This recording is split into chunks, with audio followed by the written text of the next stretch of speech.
आइए बच्चों, आप सभी का स्टार बायोलॉजी क्लासेज में स्वागत है। जैसा कि हमने पिछले वीडियो में हमने जीव में जनन पढ़ा था। चैप्टर क्लास 12 का चैप्टर है जीव में जनन, रिप्रोडक्टिव इन ऑर्गेनिज्म। इस चैप्टर में हमने सबसे पहले लाइफ स्पेन के बारे में पढ़ा था और रिप्रोडक्शन पढ़ा था, प्रजनन किसे कहते हैं। फिर उसके बाद में प्रजनन कितने प्रकार के होते हैं, तो उस पिछले वीडियो में हमने प्रजनन जाना और प्रजनन कितने प्रकार के होते हैं। तो हमने आपको बताया था कि प्रजनन 2 प्रकार के होते हैं, एक अलैंगिक प्रजनन, दूसरा लैंगिक प्रजनन होता है। उसी को आगे हम लोग कंटिन्यू इस वीडियो में करेंगे। आज हम लोग सीखेंगे, आज हम लोग पढ़ेंगे कि अलैंगिक जनन क्या है और इसका डिफिनेशन और इसका प्रकार, कि अलैंगिक जनन जो है कितने प्रकार के होते हैं। आइए सबसे पहले हम अलैंगिक जनन के प्रकार देखते हैं, अलैंगिक जनन का डिफिनेशन देखते हैं, परिभाषा क्या होता है। देखिए, अलैंगिक जनन का मतलब क्या होता है। इसका परिभाषा होता है कि जब क्या है जी, देखिए इसका परिभाषा समझिए कि जब संतति की उत्पत्ति, ठीक है, जब संतति की उत्पत्ति एकल जनक द्वारा, किसके द्वारा, एकल जनक द्वारा युग्मक निर्माण की भागीदारी के साथ अथवा इसकी अनुपस्थिति में हो, तो वह जनन क्या कहलाएगा, आपका अलैंगिक जनन कहलाएगा। या तो आप ऐसे भी कह सकते हैं, इसका शॉर्ट डिफिनेशन ये भी बोल सकते हैं कि आप अलैंगिक जनन किसे कहते हैं, तो आप कह सकते हैं कि जब संतति की उत्पत्ति एकल जनक के द्वारा होती है तो उस जनन को हम अलैंगिक जनन कहते हैं। क्या कहते हैं, अलैंगिक जनन कहते हैं। यहाँ उसी पर वही बात लिखा गया है कि जब संतति की उत्पत्ति एकल जनक द्वारा हो तो ऐसे जनन को हम क्या बोलेंगे, अलैंगिक जनन कहेंगे। क्या कहेंगे, अलैंगिक जनन कहेंगे। बात आती है कि अलैंगिक जनन की विशेषता, अलैंगिक जनन की विशेषता क्या होती है। देखिए, अगला टॉपिक है अलैंगिक जनन, अलैंगिक जनन की विशेषता यानी फीचर्स ऑफ असेक्सुअल रिप्रोडक्शन। क्या इसका इंग्लिश हो सकता है, फीचर्स ऑफ असेक्सुअल रिप्रोडक्शन। समझिएगा यहाँ इसी की विशेषता क्या है। सबसे पहला विशेषता इसका होता है, गौर से सुनिएगा, अलैंगिक जनन में, ठीक है, अलैंगिक जनन में एक जनक भाग लेते हैं, एक जनक भाग लेते हैं, कोई दिक्कत। यह इसकी पहली विशेषता है। अलैंगिक जनन में कितने जनक भाग लेते हैं, एक जनक भाग लेते हैं। दूसरी इसी विशेषता देखिए, दूसरी विशेषता इसका है, अलैंगिक जनन में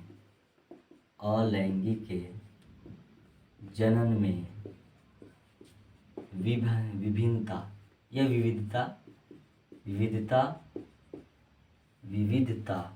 विविधताएं नहीं पाई जाती है। क्यों नहीं, इसका रीज़न ये है क्योंकि इसमें जो जीव का निर्माण होता है उसमें एक ही जनक भाग लेते हैं। रीज़न ये है, तब जब 2 जीव भाग लेंगे, 2 जनक भाग लेगा, अलग अलग युग्मक मिलेगा, तभी क्या होता है कि विभिन्नता पाई जाती है। यहाँ ध्यान दीजिएगा, तीसरा पॉइंट क्या समझिएगा यहाँ, अलैंगिक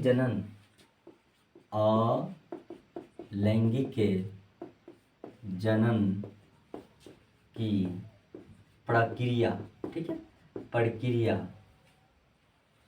फास्ट होती है। फास्ट करने का मतलब तेजी होती है।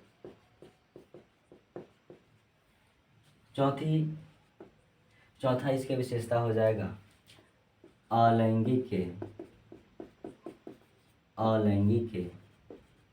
जनन की प्रक्रिया इजी मतलब आसान होती है, ठीक है। पहला हमने बताया कि अलैंगिक जनन में एक जनक भाग लेते हैं। दूसरा बताया कि अलैंगिक जनन में विविधता नहीं पाई जाती है। तीसरा बताया कि अलैंगिक जनन की प्रक्रिया फास्ट होती है। चौथा बताया कि अलैंगिक जनन की जो प्रक्रिया होती है आसान होती है। ठीक है।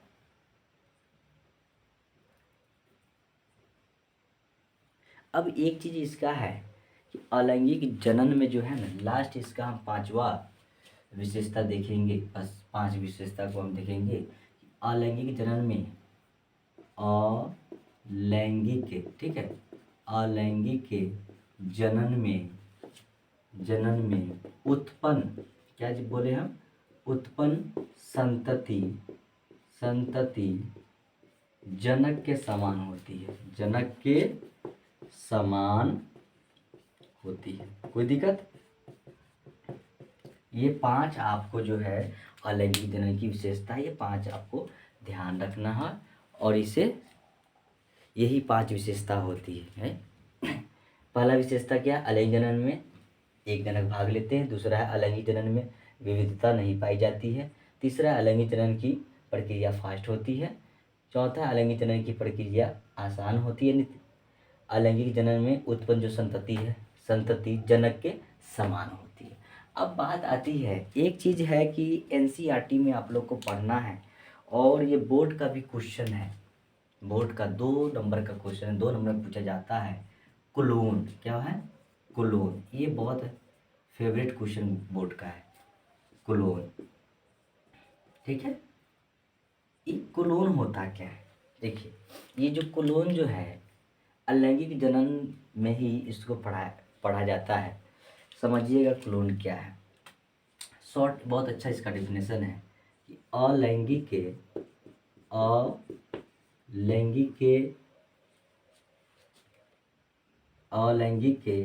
जनन द्वारा उत्पन्न संतति, क्या बोले हमने, संतति को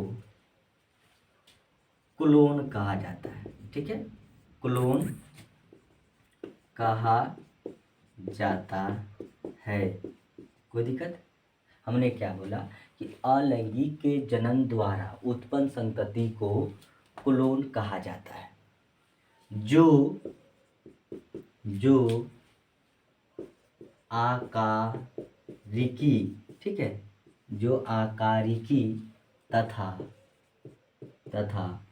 आनुवंशिकी, ठीक है, जो आकारिकी तथा आनुवंशिकी रूप से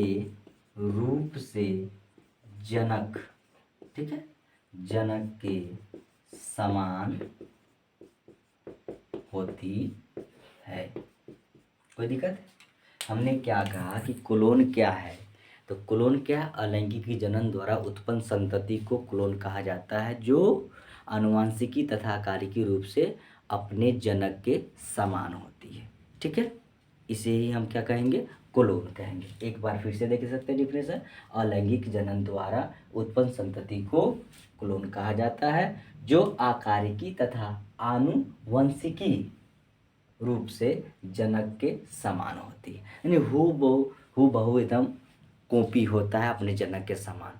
ठीक है, उसका जो भी हो रंग रूप जो भी है, हर चीज़ अपने जनक के समान होगा। उसे ही हम क्या कहेंगे? क्लोन कहेंगे। देखिए, अब हम लोग जानेंगे अलैंगिक जनन के प्रकार। क्या जानने वाले हैं? अलैंगिक जनन के प्रकार।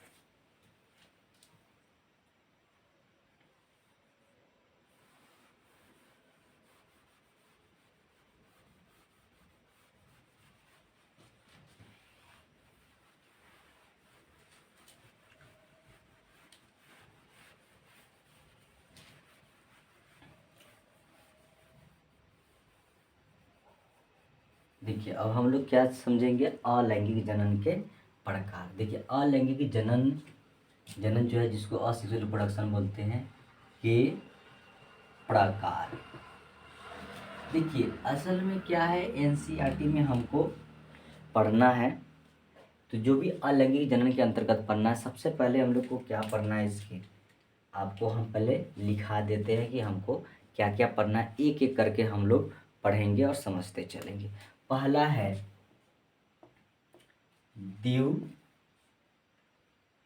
द्विखंडन। ठीक है, क्या है? द्विखंडन है। ठीक है, द्विखंडन को इंग्लिश में कहते हैं बाइनरी फिजन। ठीक है, बाइनरी फिजन कहते हैं। क्या कहते हैं? Binary fission. दूसरा है मुकुलन, मुकुलन जिसको इंग्लिश में कहते हैं बडिंग। क्या कहेंगे? बडिंग। तीसरा पढ़ेंगे अब हम लोग बीजाणु जनन। क्या पढ़ेंगे? बीजाणु जनन जिसको इंग्लिश में कहते हैं स्पोर फॉर्मेशन कहते हैं। क्या कहते हैं? स्पोर फॉर्मेशन कहते हैं। चौथा हम लोग पढ़ेंगे कायिक जनन। क्या पढ़ेंगे? कायिक जनन, या इसको एक और नाम से बोलते हैं कायिक प्रवर्धन। क्या बोलते हैं? कायिक प्रवर्धन।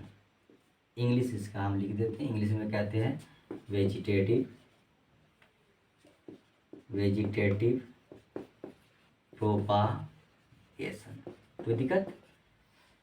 ठीक है, कायिक जनन या कायिक प्रवर्धन वेजिटेटिव प्रोपागेशन कहते हैं। एक और हम लोग पढ़ेंगे। ठीक है, ध्यान दीजिए, हर चीज़ जो है 4 है। एक और एनसीईआरटी में छोटा सा टॉपिक नहीं बल्कि कह सकते हैं कि ये भी एक अलैंगिक जनन का ही प्रकार होता है, जिसको बोलते हैं पुनरुद्ध भवन। क्या बोलते हैं? पुनरुद्ध